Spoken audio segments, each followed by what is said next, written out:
कभी पति ने किया था प्लेन हाईजैक और अब पत्नी खुद बन गई है पीएम। कौन है सुशीला कार्की जिन्हें नेपाल के जेनजी ने चुना अपना प्रधानमंत्री। नमस्कार, आप देख रहे हैं न्यूज़ 18 का डिजिटल प्लेटफॉर्म और मैं हूं आपके साथ साक्षी झा। नेपाल की नई प्रधानमंत्री बनी सुशीला कार्की के बारे में आज हम आपको कुछ ऐसी रोचक चीजें बताएंगे जिसे जानकर आपके भी होश उड़ जाएंगे। साल 1960 नेपाल में राजा महेंद्र ने बीपी कोइराला की सरकार को हटाकर सत्ता पर कब्जा कर लिया। साल 1961 में उन्होंने पंचायत नाम की एक नई व्यवस्था का आगाज किया। नारा दिया गया, एक राजा एक भेष एक भाषा। दरअसल ये एक पूर्ण राजतंत्र था। राजनीतिक पार्टियों पर पाबंदी लगा दी गई और सारे अधिकार राजा के पास चले गए। नेपाल को इससे उबरने में 30 साल का वक्त लगा। 1990 में नेपाली कांग्रेस और वामपंथी दलों ने मिलकर इस व्यवस्था के खिलाफ आंदोलन शुरू किया। इसके बाद नेपाल में बहुदलीय लोकतंत्र लौटा। नेपाल के इतिहास में 1960 से 1990 तक के समय को पंचायत शासन कह सकते हैं। इस दौरान कई नेपाली हस्तियों को जेल में रहना पड़ा। 90 के दशक में विराट नगर जेल में बंद ऐसी ही एक महिला अपनी आने वाली एक किताब की पृष्ठभूमि रच रही थी। पुस्तक का नाम था कारा यानी कि जेल।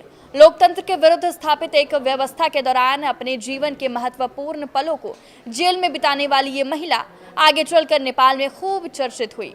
और जब साल 2025 के सितंबर महीने में नेपाल में जेनजी की अगुवाई में लोकतंत्र को फिर से परिभाषित करने की जरूरत पड़ी तो उनका नाम फिर से इतिहास में दर्ज हुआ। 1997 से 2012 के बीच पैदा हुए लोग जिनको जेनजी कहते हैं, 2025 में उनकी अधिकतम उम्र 30 साल हो सकती है। इसी साल में उस महिला की उम्र 73 साल है जिनकी चर्चा ऊपर की गई और जिनको जेनजी ने अपने प्रतिनिधि के तौर पर नेपाल के अंतरिम प्रधानमंत्री के रूप में चुने जाने पर सहमति जता दी है। नाम है सुशीला कार्की। बता दें कि नेपाल में सोशल मीडिया बैन और उसके बाद भयंकर हिंसा के बाद सरकार बनाने की कवायद शुरू कर दी गई है। सरकार ने आंदोलनकारियों को रोकने की कोशिश में गोली बंदूक का इस्तेमाल किया। कई युवा मारे गए। जवाब में प्रदर्शनकारियों ने भयंकर हिंसा का रुख अख्तियार किया। इतना भयंकर कि यह आंदोलन सवालों के घेरे में आ गया। आलोचकों ने आशंका जताई कि लोकतंत्र को कायम रखने की प्रक्रिया इस हद की हिंसा से होकर नहीं गुजर सकती। लेकिन नेपाली जेनजी ने लोकतंत्र को कायम रखने और नए सिरे से चुनाव कराने की जिम्मेदारी उस महिला को सौंपी है जिनके जिम्मे कभी पूरे नेपाल की न्याय व्यवस्था थी। नेपाल एक बार फिर से उनसे न्याय की उम्मीद कर रहा है, लेकिन दुर्भाग्य से न्यायपालिका से जुड़ा उनका पिछला कार्यकाल सुखद नहीं रहा।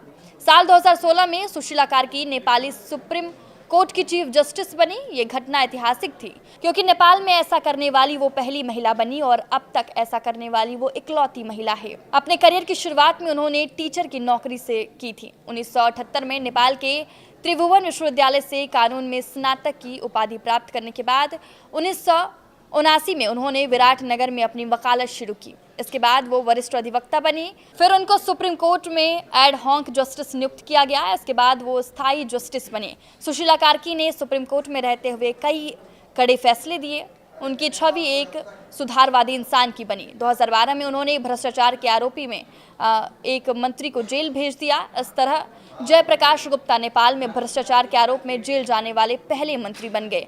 2016 के अप्रैल महीने में उनको सुप्रीम कोर्ट का कार्यवाहक मुख्य न्यायाधीश बनाया गया और फिर उसी साल वो नेपाली सुप्रीम कोर्ट की चीफ जस्टिस बनी।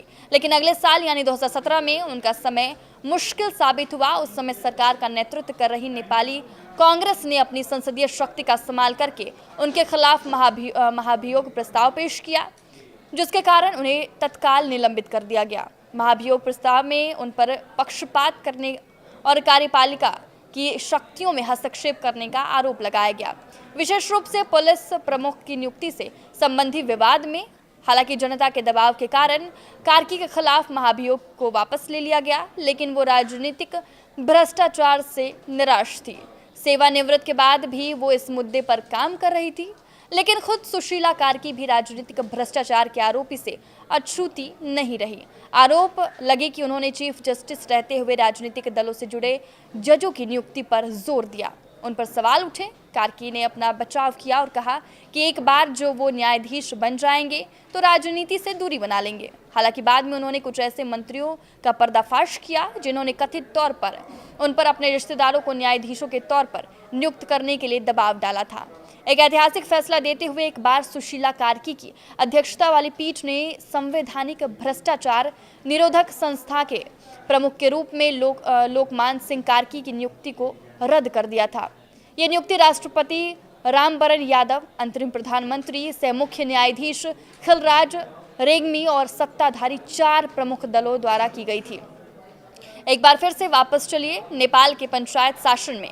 साल 1973 नेपाल में लोकतंत्र की वापसी के प्रयास किए जा रहे थे। जीपी कोइराला इसके लिए सशस्त्र संघर्ष कर रहे थे। उनको हथियार खरीदने के लिए पैसों की जरूरत थी। इसी साल जून महीने में नेपाल एयरलाइंस का एक विमान हाईजैक हो गया।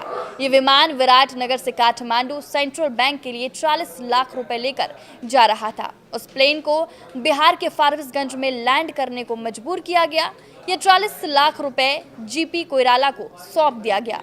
लोकतंत्र की वापसी हुई तो कोइराला नेपाल के प्रधानमंत्री बने। 4 बार इस हाईजैक के पीछे नेपाली कांग्रेस से जुड़े 4 लोगों का नाम सामने आया। इन्हीं में से एक थे दुर्गा सुवेदी।